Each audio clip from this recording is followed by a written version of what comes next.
Mummy ஏக்கமா என்ன பண்ணுறீங்க? இதோ பொடி ஆர்டர் வந்திருக்கு. அதுக்கு ப்ரிப்பேர் பண்ணிட்டு இருக்கேன். பண்ணுங்க பண்ணுங்க. பண்ணிட்டு திருப்பூர் போயிட்டு வந்துட்டு அப்புறம் மீதி எல்லாம் ரெடி பண்ணிடலாம். ஓகே.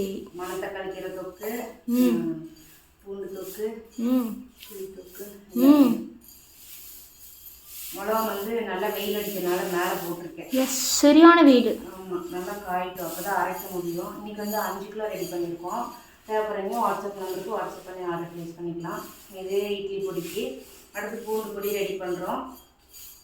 கேட்குறவங்களுக்கு ஃப்ரெஷ்ஷாக ரெடி பண்ணி தான் தருவோம். ஸோ அதனால் தேவைப்படுதுன்னா ஸ்க்ரீனில் தர வாட்ஸ்அப் நம்பருக்கு வாட்ஸ்அப் பண்ணி ஆர்டர் ப்ளேஸ் பண்ணி. அப்புறம் எல்லாம் கேட்குறாங்க, இந்த பொடி ஐட்டம்லாம் இருக்குல்ல, இட்லி பொடி, பருப்பு பொடி, இந்த பொடி ஐட்டம்ஸ்லாம் அப்படியே சாப்பாட்டில் போட்டு எண்ணெய் ஊற்றி பசங்க சாப்பிடலாமா? சாப்பாட்டில் போட்டு எண்ணெய் ஊற்றி பசங்க சாப்பிட வேண்டியது. இதில் உப்பு காரம் எல்லாமே நாங்கள் போட்டுருவோம்.